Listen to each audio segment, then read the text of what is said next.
आप देख रहे हैं यूपी न्यूज लाइव 24। मैं हूं आपके साथ प्रशांत त्रिपाठी। नमस्कार। इस समय हम लोगों की चुनावी यात्रा गोरखपुर में चल रही है।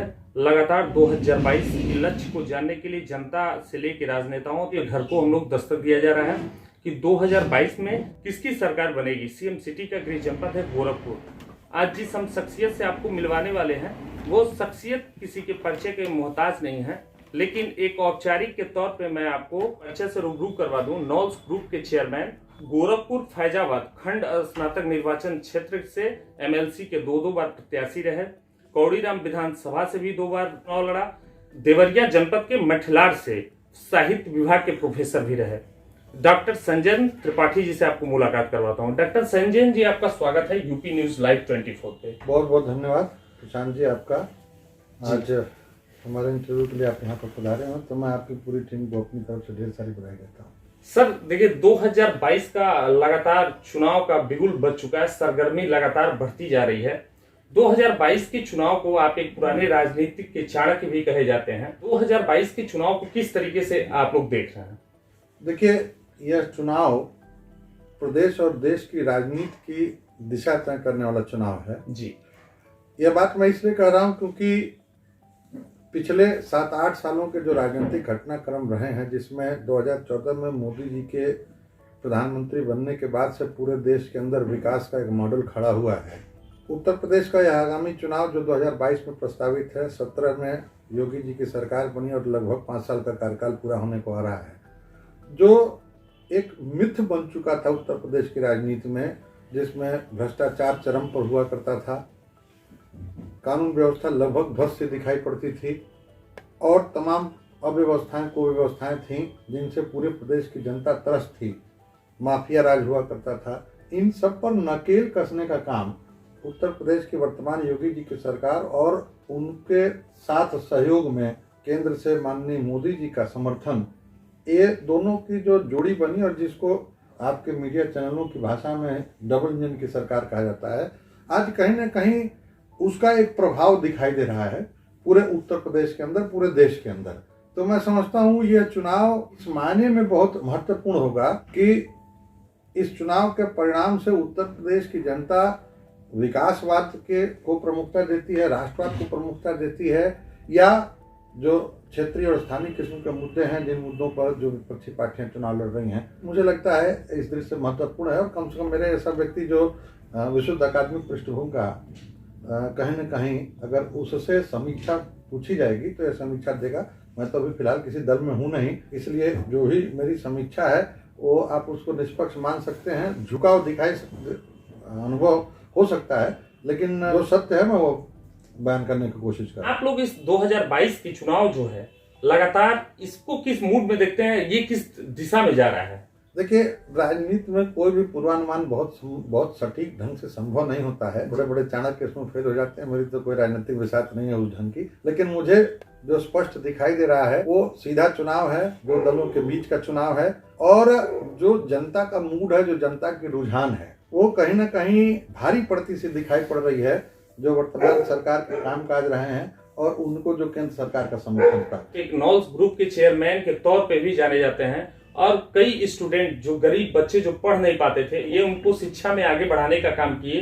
कई गरीबों को भी स्थान देके बढ़ाने का काम किए। ये सारी चीज को आप लोग कैसे मैनेज करते हैं? देखिए, हमारा दायित्व ही है। जब आज से लगभग 28-29 साल पहले मैंने शिक्षण संस्था की स्थापना की और उसके पहले मैं अध्यापक था, उससे पहले मैं एक अध्यापक पिता का पुत्र था, उससे पहले मैं एक अध्यापक बाबा का पुत्र था। 5 पीढ़ियों से लगातार हम लोग शिक्षा के प्रचार प्रसार में संबद्ध हैं। तो कहीं ना कहीं रक्त में वो जो एक शिक्षक का दायित्व बोध है वो बहुत भीतर रचा बसा है, और उसी का नतीजा है कि एक शिक्षक के अंदर अपने शिष्यों के प्रति जो संवेदना का भाव होता है वो लगातार प्रेरित करता रहता है। शिक्षण संस्थाओं की स्थापना मैंने की तो मैंने ये सोच करके उसकी स्थापना नहीं की थी कि हम लोग विद्यालयों की श्रृंखला प्रारंभ कर पाए। बच्चों का समर्थन मिला तो उस समर्थन के बदले में अगर हमको उनको वापस करना है कुछ, तो ये मेरा धर्म बनता है। एक शिक्षक का जो वास्तविक धर्म होता है उसी का सिर्फ निर्वाह है, उससे ज्यादा मैं कुछ भी नहीं कर रहा हूँ। नहीं, आज के जमाने में कई लोग विद्यालयों को खोलते हैं, वो एक विद्यालय से 2 विद्यालय को बनाना चाहते हैं, एक जगह से दूसरी जगह को मॉडल बनाना चाहते हैं,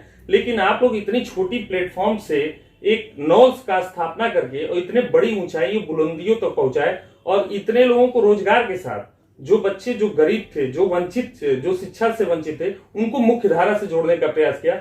इन सभी चीजों को जोड़ने में आप लोगों की कितनी भूमिका रही और किस तरीके का मेहनत और लगन रहा? देखिए, एक बात बहुत स्पष्ट है, बहुत पुरानी एक कहावत है, परिश्रम से ही सफलता अर्जित होती है जी। तो मेहनत तो बहुत करनी पड़ती है, इसमें कहीं कोई दो राय नहीं। लेकिन मेहनत के साथ साथ जब तक ईश्वर का आशीर्वाद उसमें नहीं जुड़ता है तब तक सारा प्रयास निरर्थक जाता है। जो भी नवल्स एकेडमी की सफलता आप देख पा रहे हैं, उस सफलता के मूल में कहीं ना कहीं वो जो एक आत्मा का शुद्धतम रूप होता है, जिसमें हमेशा हमें अपने फर्ज का ज्ञान रहता है कि हमें वास्तव में करना क्या है। तो जो आपने बताया कि जो गरीब बच्चे हैं, वंचित तबके के बच्चे हैं, शोषित तबके के बच्चे हैं, हर साल मुझे ऐसा लगता है कि कुछ नहीं तो 500 की संख्या में बच्चे निःशुल्क या कम शुल्क पर या जिसकी जैसी क्षमता है उसके अनुसार उनको पढ़ाने का काम किया जाता है। और एक बात बताऊं प्रशांत जी, मैं आपको एंड ऑफ द डे जब मैं रात को सोने जाता हूं और एक भी बच्चा अगर कभी कहीं से चल कर आता है कि सर आपने मुझे पढ़ाया था, मेरे पास देने को फीस नहीं थी और आपने मुझे पढ़ा लिखा करके इस लायक बनाया कि आज मैं सम्मान पूर्वक जीवन जी पा रहा हूँ, तो मुझे लगता है कि मेरे जीवन सार्थक हो गया। तो ये एक बहुत बड़ा पाथेय है। यह सही है कि वर्तमान अर्थ प्रधान युग में शिक्षण संस्थाओं के संचालन के लिए पैसा होना बहुत जरूरी है। जब मैंने विद्यालय खोला था तो मैं किराए के मकान में विद्यालय खोला था। केवल और केवल शिक्षा की गुणवत्ता के आधार पर मैंने नवल्स एकेडमी को इन ऊंचाइयों तक पहुंचाया।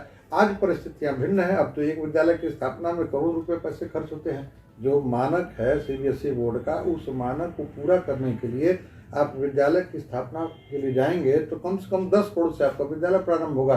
तो यह कहना कि पूर्णतया सेवा भाव से शिक्षा दान देने का काम किया जा रहा है तो यह विशुद्ध झूठ होगा। मेरे लिए भी कहना झूठ होगा, समझने वाला भी बखूबी उसको समझेगा कि इसमें झूठ है। दृष्टिकोण व्यावसायिक है नहीं, पर सिर्फ इतना ही करना होता है उसमें कि जो दे सकता है उससे लेना है, जो नहीं दे सकता है उसको देना है। शिक्षा सबके लिए, सबको मिलनी चाहिए, ये हमारे संविधान में दिया हुआ अधिकार भी है। गोरखपुर फैजाबाद स्नातक निर्वाचन क्षेत्र से भी आप लड़े, कौड़ीराम विधानसभा का भी चुनाव लड़े। आपकी इस बार 2022 में कहीं से लड़ने की उम्मीद है कि नहीं है? देखिए, मैं प्रयास कर रहा हूँ और गोरखपुर जनपद में एक सजनवा विधानसभा क्षेत्र है, वहां से मैं अपनी प्रत्याशिता रखा हूँ जी। अब ये तो पार्टी स्तर पर तय होगा कि वो हमको स्वीकार करते हैं कि नहीं करते हैं, और नहीं तो 2023 का तो एमएलसी का चुनाव है, वो तो लड़ना ही करना है। इससे पहले 2 बार आप लड़े, आपको हार का सामना करना पड़ा। किस वजह से हार का सामना करना पड़ा, इस पे कभी आपने मंथन और आपने विचार किया? आत्मंथन बहुत हुआ, लेकिन बड़ा कठिन निर्णय है। मतदाता के मूड को तो कोई जानता नहीं है जी। मैं तो प्रथम प्रयास में 2010 में जब गोरखपुर फैजाबाद स्नातक निर्वाचन क्षेत्र का चुनाव लड़ा था तो 29,500 मत मुझे प्राप्त हुआ जी। दुर्भाग्य है कि कुछ 4,000 वोट के अंतर से मैं चुनाव नहीं जीत पाया। दोबारा जब मैं लड़ा 2017 में, पहली बार से लगभग 8,000 मत अधिक पाया जी। लेकिन फिर मैं चुनाव हार गया। तो कहीं ना कहीं इसमें भाग्य फल का अभाव दिखाई दे रहा है। अब जिस दिन भाग्य हमारे पक्ष में हो जाएगा मैं चुनाव जीत जाऊंगा। 2022 में आप सहजनवा से अपनी प्रत्याशिता घोषित कर रहे हैं और 2023 में आप एमएलसी का फिर चुनाव लड़ेंगे। ये हम जानना चाह रहे हैं, तत्काल में आप 4 मुख्यमंत्री के चेहरे आ रहे हैं, इन चारों में से लाइक किसको करते हैं संजय जी आप? देखिए, व्यक्ति का सवाल न पूछिए। जब दलगत राजनीति होती है ना तो व्यक्ति से बहुत ऊपर दल होता है। दलीय आधार पर जी जो उसके कार्य होते हैं वो व्यक्ति को अच्छा या बुरा बनाते हैं। और कोई भी राष्ट्रवादी सोच का जो व्यक्ति होगा वो कहीं ना कहीं जरूर निर्णय में संकेत करने की कोशिश करेगा जो उस दल से जुड़े हुए जो लोग हैं। तो निस्संदेह भाई, मैं तो गोरखपुर का रहने वाला हूं और ये हम गोरखपुर वासियों का सौभाग्य है कि उत्तर प्रदेश के मुख्यमंत्री हमारे गोरखपुर के हैं। अगर आपको याद होगा, मोटा मुंह का जन्म भी नहीं हुआ होगा, वीर बहादुर सिंह जी यहाँ के मुख्यमंत्री हुआ करते थे। और जब जिस समय वीर बहादुर सिंह जी मुख्यमंत्री थे तो उत्तर प्रदेश में गोरखपुर जनपद विकास का एक मॉडल बना था। दुर्भाग्य ये रहा कि उनके असमय काल कवलित होने के बाद जो विकास की योजनाएं, जो सोच उनकी थी, वो सारी संकल्पनाएं ध्वस्त हो गई। अब यह सौभाग्य है कि 2017 में गोरखपुर को फिर एक मौका मिला, माननीय योगी आदित्यनाथ जी मुख्यमंत्री बन गए। तो कौन गोरखपुर का आदमी नहीं चाहेगा कि माननीय योगी जी फिर दोबारा से मुख्यमंत्री। महंगाई का मुद्दा हो या गोरखपुर में अभी आप जान रहे हैं कि 2-4 ब्राह्मणों की हत्या भी, अंकुर शुक्ला का ताजा तरीन हत्या हुआ, जिसके लिए विनय शंकर तिवारी जो विधायक हैं चिल्लू पार्क के, वो डीएम कार्यालय पे धरने पे भी बैठे थे। विपक्ष इसको मुद्दा बना रहा है। ये सूत्र बता रहे हैं कि बीजेपी से उनकी नाराजगी चल रही है। महंगाई भी एक अहम मुद्दा है। सरकार के पास लगातार महंगाई बढ़ रही है। अभी कुछ दिन पहले हिंदुस्तान उर्वरक रसायन लिमिटेड का उद्घाटन पीएम मोदी ने किया कि इससे हम बेरोजगारी को दूर करेंगे। इन सभी चीजों को आप लोग कैसे देखते हैं? प्रश्न बड़े लंबे हो गए हैं आपके, बड़ा लंबा हो गया। 3 प्रश्न इसमें जो मैं निकाल पाया हूँ जी।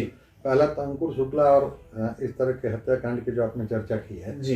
देखिए, तुलनात्मक होता है। आप पिछली सरकारों को देखें, जो उस समय कानून व्यवस्था की स्थिति, जो आज कानून व्यवस्था की स्थिति है, ये जमीन आसमान का अंतर आपको दिखाई देगा। पिछली सरकारों में अगर हम मानक 100 का माने तो अगर 80% हत्याएं होती थी, तो इस सरकार में 8% 10% हत्या है। और क्यों किसी मुख्यमंत्री या किसी भी नेता को सुपर ह्यूमन की श्रेणी में लाकर पहुंचा दिया जाता है और यह अपेक्षा की जाती है कि उससे गलतियां नहीं होंगी। मनुष्य है, मानवीय स्वभाव है, पहला चीज। दूसरा, जो आपने प्रश्न किया कि सूत्र बताते हैं कि ब्राह्मण नाराज हैं, ऐसा कौन सा उनके द्वारा कवरेज कराया गया है जिससे अज्ञात कर लिया है मीडिया ने कि ब्राह्मण नाराज है? ऐसा कुछ भी नहीं है। देखिए, एक बहुत बड़ा ब्राह्मण वर्ग है, बहुसंख्य उनका प्रतिशत है, तो निश्चित रूप से विभिन्न विचारधारा के लोग होंगे। कुछ विचारधारा के लोग होंगे जो असंतुष्ट होंगे, जिनकी जरूरतें नहीं पूरी हो पाए होंगे, तो स्वाभाविक है उनका असंतोष। बहुत से ऐसे भी लोग हैं जो नहीं असंतुष्ट हैं। तीसरी बात, जो आपने महंगाई का विषय उठाया, आप उठा करके देखिए कि 1990 में लोगों की स्थिति क्या थी, 2000 में लोगों की स्थिति क्या थी और आज 2021 में लोगों की क्या स्थिति है। आमदनी बढ़ी है तो महंगाई उसी अनुपात में बढ़ी है। अब आप एक बात को पकड़ लेंगे, महंगाई बढ़ गई है, आमदनी भी तो लोगों की बढ़ी है। आमदनी बढ़ गई तो महंगाई तो बढ़ेगी, तो बहुत स्वाभाविक है। चौथी बात, आपने रोजगार की बात किया, तो निश्चित रूप से गोरखपुर के फर्टिलाइजर कारखाने के उद्घाटन से हजारों हजार लोगों को रोजगार मिलेगा। और रोजगार सृजन की दिशा में जो तमाम सारे प्रयास किए जा रहे हैं सरकार के द्वारा। अभी इत्तेफाक से मैं 1 सप्ताह पहले मैं दिल्ली गया था, कुछ बड़े लोगों से मेरी बातचीत हुई थी जो एनजीओ संचालित करते हैं। एनजीओ के माध्यम से स्वरोजगार की दिशा में सरकार के द्वारा तमाम प्रयत्न किए जा रहे हैं। अब एक बड़ी बात जो निकल करके आती है, ये जो भारतीय मानसिकता है, इस मानसिकता में जब तक बदलाव नहीं आएगा तब तक मुझे नहीं लगता है कि किसी भी नागरिक के लिए संतोष का अनुभव होगा। 130 करोड़ की 35 करोड़ की आबादी अगर यह सोचे कि सबको सरकारी नौकरी मिल जाएगी तो क्या संभव है? कदापि संभव नहीं है।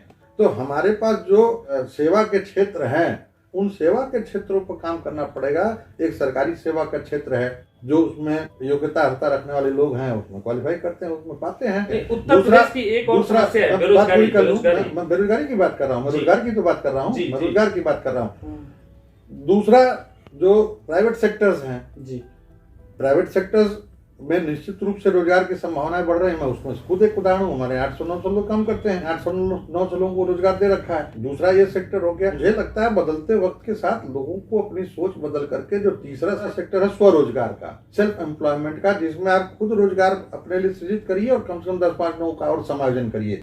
हाँ, अब इसके लिए आवश्यक क्या है, मैं जो समझ पा रहा हूँ, मैं शिक्षा के पृष्ठभूमि से हूँ कि कहीं ना कहीं इसके लिए अपने शिक्षा नीतियों में बदलाव की आवश्यकता है। मेरा विश्वास है कि न्यू एजुकेशन पॉलिसी से ऐसी परिस्थितियां पैदा होंगी जिसमें स्वरोजगार की तरफ जाएंगे। जो पारंपरिक शिक्षा पद्धति थी, दरअसल कहीं ना कहीं हमारी जो बौद्धिक क्षमता है ना, उसको बांधने का काम करती है। ऐसे अनगिनत रोजगार हैं, मैं आपको ही शामिल कर रहा हूँ, आप भी एक रोजगार कर रहे हैं। ये आपका स्वरोजगार है, आप किसी के लिए रोजगार नहीं कर रहे हैं, ये आपका स्वरोजगार है। तो इंटरनेट के इस युग ने रोजगार के अनंत अवसर खोल दिए हैं। आज का जो युवा है वो नौकरी की तलाश ना करे, वो काम की तलाश करे। जब वो काम की मैं थोड़ा सा फर्क कर दूं यहाँ पर, जब आप नौकरी की तलाश करेंगे तो नौकरी के लिए अर्हता चाहिए होगी जो उनके पास होती नहीं है।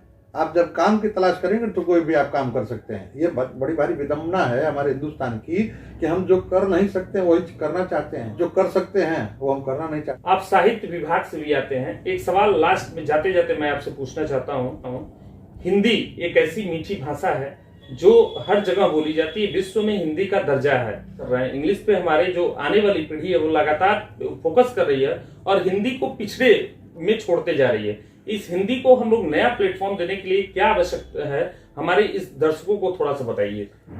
देखिए, हम यहाँ से एग्री करते हैं। एक पहला चीज तो एक भ्रम हमको छोड़ने की जरूरत है। अंग्रेजी से कोई हमारा विरोध नहीं होना चाहिए। नहीं, विरोध। अंग्रेजी एक अंतर्राष्ट्रीय भाषा है जी। और भाषा के स्तर पर हम चाहे जितनी भाषाओं का ज्ञान प्राप्त कर लें, इसमें कोई गुरेज नहीं होना चाहिए। रही बात हिंदी की, हिंदुस्तान के रहने वाले हम हैं, हिंदी हमारी राष्ट्रभाषा है, हिंदी हमारी राजभाषा है। राष्ट्रभाषा का सम्मान होना चाहिए। कहीं ना कहीं सोच में बदलाव लेकर आना पड़ेगा और यह बदलाव भी शिक्षण संस्थानों के द्वारा ही संभव हो सकेगा। जो सोच के स्तर पर दोयम दर्जा हम हिंदी को देते हैं उसको समाप्त करना पड़ेगा। हिंदी को भी प्रमुखता देनी पड़ेगी, हिंदी को भी महत्व देना पड़ेगा। हिंदी भी उतनी ही समृद्ध भाषा है, बल्कि मैं तो कहूँगा कि अंग्रेजी या अन्य किसी भी भाषा से यदि संस्कृत को छोड़ दिया जाए तो हिंदी से बेहतर कोई दूसरी भाषा नहीं है। लेकिन कठिनाई ये है कि भाषा के स्तर पर आज की जो युवा पीढ़ी है उसका ज्ञान सिर्फ इतने तक ही सिमटा हुआ है कि वो बोल लेती है। हिंदी दरअसल वही नहीं है, हिंदी उससे कहीं बहुत ऊपर है। आपको मैं दर्जनों उदाहरण दे सकता हूँ, मैं तो स्वयं साहित्य का विद्यार्थी हूँ और मैंने यह देखा है कि बहुत से अच्छे अच्छे अंग्रेजी दाम जब मैं उनके सामने हिंदी में बात शुरू करता हूँ तो थोड़ी देर बाद अनुरोध करते हैं कि भाई थोड़ा क्लिष्ट हिंदी कम बोलिए, थोड़ा ऐसी हिंदी बोलिए जो संप्रेष्य हो, जो हमारी जो हम लोग भी समझ सकें। मैं ये चाहता हूँ, आप साहित्य विभाग से आते हैं, हिंदी विभाग से आते हैं, 2 शब्द हिंदी की कविता को हमारे दर्शकों को थोड़ा सा गुनगुना दीजिए। मैं मंच का कवि तो हूँ नहीं, मैं शायर तो हूँ नहीं जी, शौकिया कुछ तुकबंदी कर लिया करता हूँ जी, लेकिन फिर भी चलिए आपके आग्रह को स्वीकार करता हूँ। एक अपनी खुद की लिखी हुई गजल है, कितनी स्तरीय मुझे नहीं पता, लेकिन जी आपके लिए मैं 2 लाइन गुनगुना देता हूँ। जी। शोहरत की चाहत में उजालों से दोस्ती कर ली, शोहरत की चाहत में उजालों से दोस्ती कर ली। शोहरत तो मिली ना, शोहरत तो मिली ना, अंधेरों से दोस्ती कर ली। शोहरत की चाहत में उजालों से दोस्ती कर ली। ये थे हमारे साथ डॉक्टर संजय त्रिपाठी जी, जो हमारे सारे प्रश्नों का बेबाक तरीके से जवाब दिए और 2022 के चुनाव पे विशेष हम लोगों ने खास चर्चा भी की। कैमरामैन अमित पांडे के साथ प्रशांत त्रिपाठी की रिपोर्ट, गोरखपुर।